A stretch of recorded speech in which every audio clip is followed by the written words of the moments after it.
There's just something about the mountains, isn't there? That crisp air, those absolutely epic views, the whole idea of living a life closer to nature. It's a dream a lot of us have. But what does it really take to build a home on those steep, beautiful, and let's be honest, sometimes dangerous slopes? Well, it's a question that pits the romance of it all against some very harsh realities. And the answer is a pretty fascinating mix of ancient wisdom and modern day engineering. I mean, just look at this. It's absolutely stunning. You can practically feel the peace and quiet. But here's the thing. Building in a place like this is a monumental challenge. This is exactly where that romantic dream of mountain living slams headfirst into the hard reality of geology, climate, and pure physics. The real story here isn't just about the amazing view. It's about what's holding that house up. So, to really understand mountain homes, you have to first understand the mountain itself, right? The landscape basically sets all the rules, and it's a partner in any building project. But it's not always a friendly one. And this isn't some niche topic we're talking about. It's a huge deal. Get this. About 29.3% of India's entire territory is made up of mountains and hills. That's nearly a third of the country.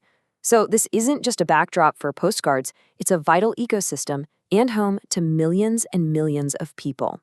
Okay, so this slide really breaks down just how immense the challenge is. You're not just building on a slant, you're often dealing with unstable soil that can literally shift right under you. On top of that, many of these beautiful ranges are seismically active, meaning the ground itself can shake violently. And all of this is happening while you're getting hammered by extreme weather. We're talking heavy rain and massive amounts of snow. It's a compounding problem where every single one of these factors makes all the others worse. And if you thought that was bad, it gets worse. Those challenges are just the baseline. They're then supercharged by the constant threat of natural disasters. Heavy rains, they can trigger devastating landslides and terrifying flash floods. The very act of construction, if you do it wrong, can speed up soil erosion, which makes the whole area even more unstable.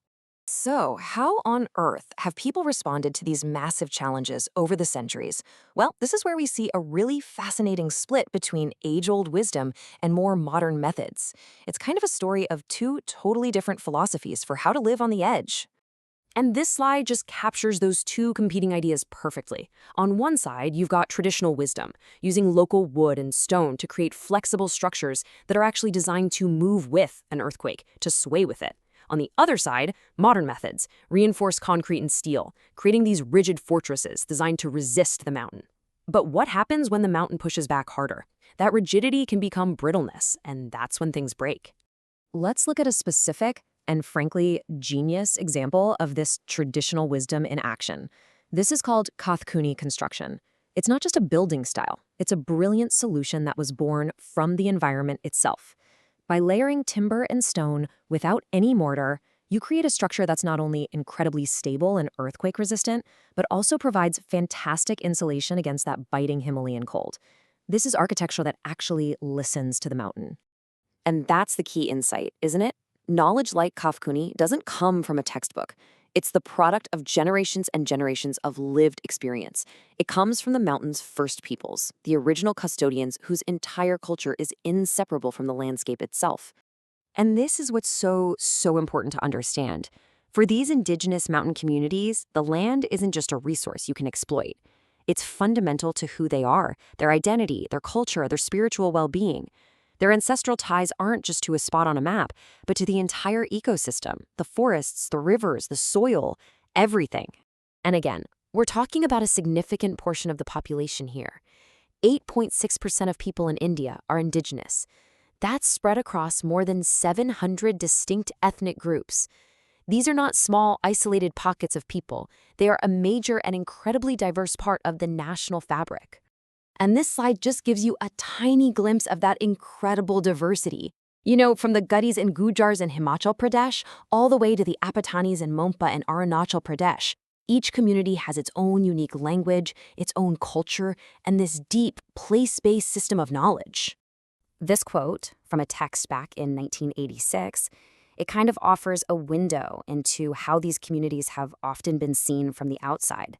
It speaks to a way of life that for centuries has existed in this very delicate balance with one of the world's most challenging environments.